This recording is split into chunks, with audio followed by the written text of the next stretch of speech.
మన వాళ్ళు అక్కడికి పోయినప్పుడు మనం దాన్ని ఓన్ చేసుకోవాలి. ఆ నార్త్ ఇండియాను నార్త్ను మనం హిందీని కూడా మనం ఓన్ చేసుకోవాలి.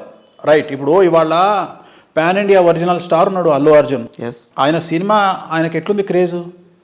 వాళ్ళు గొడవలు చేయాలంటే చేయరా? మీకే ఎందుకు వస్తుంది గొడవలు చేయడం అంటే? నేను అనేది అదే చెప్తున్నా, రెచ్చిపోవద్దని చెప్తున్నా.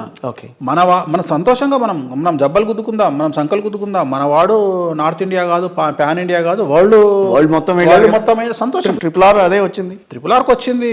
చాలా మందికి నేను అనేది మనం సంతోషపడతాం, వద్దని చెప్పాం కదా, కానీ కాంప్లికేషన్స్ క్రియేట్ చేసుకోవద్దని చెప్తున్నా.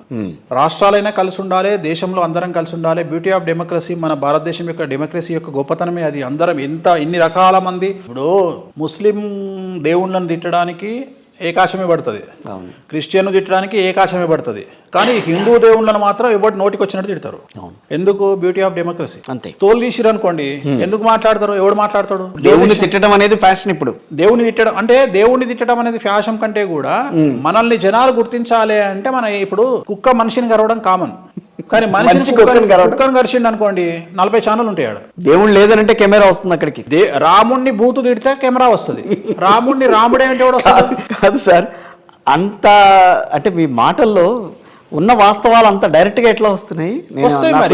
నిజాయితీ మాట్లాడుతున్నాను కదా, నా గురించి నేను మాట్లాడుకుంటున్నట్టే మీ గురించి మాట్లాడతా, నా గురించి నేను మాట్లాడుకుంటున్నా. ఎందుకు భయపడరు ఈ విషయంలో?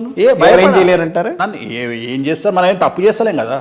ఇప్పుడు నేను ఒకటే చెప్తా సార్, మనం 70వ మెట్టు మీద ఉన్నాం, ఎగ్జాంపుల్ 70వ మెట్టు మీద చచ్చిపోదాం, 69 దిగొద్దు. నేను మాట్లాడేది ఫైనాన్షియల్గా నన్ను ఎవరో ఏమీ చేయలేరు అనుకున్నప్పుడే ఈ ధైర్యంగా ఈ మాటలు వస్తాయి. ట్రోల్ చేయంగానే నాకు 4 క్లయింట్లు తగ్గుతారేమో, నా దగ్గరికి ఎవరు రాడేమో, జ్యోతిష్యం లేకపోతే మటన్ సెంటర్ పెట్టుకుంటా. ఆ మాట అన్నారు మీరు. భీమవరం పోయి రొయ్యల మార్కెట్లో హోల్సేల్ డీలర్షిప్ పెట్టుకుంటా. ఎందుకు అక్కడ దాకా? ఎందుకు ఇక్కడ దగ్గర? ఏమో నా శిష్యులు ఉన్నారు అక్కడ, రాజులు. ఓకే, మరి భీమవరంలోనే కదా నడిచేది మొత్తము. ఇప్పుడు ఏరియాని బట్టి ఉంటుంది. తెలంగాణ అయితే వన్ షాప్ పెట్టుకుంటా. గుడ్, ప్రిపేర్ అయినా, అన్నిటికీ ప్రిపేర్ అయ్యి భయపడము. సో ఈ ట్రోలింగ్ల గురించి అసలు నాకేం పెద్ద లాభం లేదు, పెద్ద మీరన్నీ ఏమన్నా మాట్లాడుకోండి, నేను చెప్పాల్సింది నేను చెప్పేస్తానని కరాఖండిగా మీరు మాట్లాడారు. నేను ఎప్పుడు ఫీల్ అవుతా అంటే, ట్రోలింగ్ వల్ల నాకు వచ్చే 100 మంది క్లయింట్లలో 95 మంది క్లయింట్లు పోయినప్పుడు నేను ఫీల్ అవుతా. వాళ్ళు ఇన్ఫ్లుయెన్స్ అయినప్పుడు వాళ్ళు అవ్వట్లేదు కదా, వాళ్ళకి ఆన్సర్ పని కట్టుకుని మీ మీద మాత్రమే ఎందుకు జరుగుతుంది ట్రోలింగ్, మిగతా వాళ్ళ మీద జరగట్లేదు? వేణుస్వామి నెంబర్ 1 ఆస్ట్రాలజర్, ఎవడవునన్నా కాదన్నా తెలుగు రాష్ట్రాలలో అని మీ అంతటి మీరే ఎట్లా చెప్పుకుంటారు? సమాజం చెప్తుంది, అందుకని నన్ను ట్రోల్ చేస్తున్నారు. ఇప్పుడు ఎవడైతే తోపో వాడిని తిడతారు. ఇప్పుడు నేను ఎగ్జాంపుల్ చెప్తా, ఆంధ్రప్రదేశ్లో తెలుగుదేశము జనసేన కలిసి జగన్మోహన్ రెడ్డిని ఎందుకు టార్గెట్ చేస్తారు అంటే, జగన్మోహన్ రెడ్డి సీఎం అవుతాడు అని. బీజేపీ ప్రెసిడెంట్ ఎందుకు టార్గెట్ చేయరు? కాంగ్రెస్ ప్రెసిడెంట్ ఎందుకు టార్గెట్ చేయరు? వెళ్దాం అటు ఎప్పుడు వెళ్దాం ఒక్క నిమిషంలో. అంటే వాళ్ళ ఉద్దేశం ఏంటి అంటే, జగన్మోహన్ రెడ్డిని దించాలి అంటే జగన్మోహన్ రెడ్డి ఒక్కడే వాళ్ళ దృష్టిలో మొగోడు అని. అట్లనే ఆస్ట్రాలజీలో వేణుస్వామి ఒక్కడే మొగోడు అని. ఎందుకంటే మిగతా వాళ్ళు చెప్తారు, ఇంత ధైర్యంగా చెప్పారు, వాళ్ళు టక్కున వీడియోలు తీసుకుంటారు. ఇప్పుడు 2018లో నాకు తెలిసిన కొన్ని ఛానల్స్ సొంత సర్వే పేరిట 2019లో ఆంధ్రప్రదేశ్లో టీడీపీ వస్తుంది అని, మళ్ళీ టీడీపీ వస్తుంది అని నెంబరింగ్తో సహా ఇచ్చారు. అవన్నీ నేను ఏం చేసిన, వాళ్ళు పెట్టిన 10 నిమిషాలకే డౌన్లోడ్ చేసి నా సెల్ ఫోన్లో పెట్టుకున్నా. ఎందుకంటే డిలీట్ చేస్తారని తెలుసు. తెల్లారి పొద్దున కౌంటింగ్ స్టార్ట్ అయిన 15 నిమిషాలకు డిలీట్ అయిపోయింది మొత్తం. నా దగ్గర ఉంది ఇప్పటికి అవి. ఎందుకు అంటే భయం.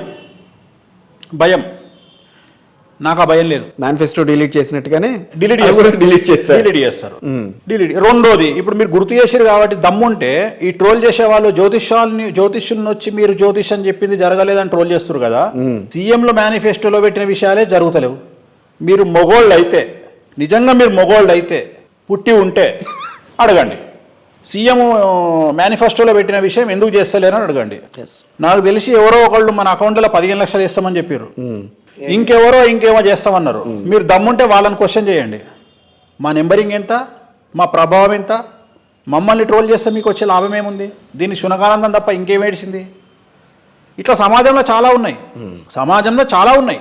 ఇవి వదిలిపెట్టి జ్యోతిష్యుల మీద అవ్వడం ఏంది అంటే, మీకు పేరు ఎక్కడ కావాలనో అక్కడ మీరు వచ్చి ఎత్తుక్కుంటున్నారు. జ్యోతిష్యుని తిడితే ట్రోల్ చేస్తే అది శునకానందం.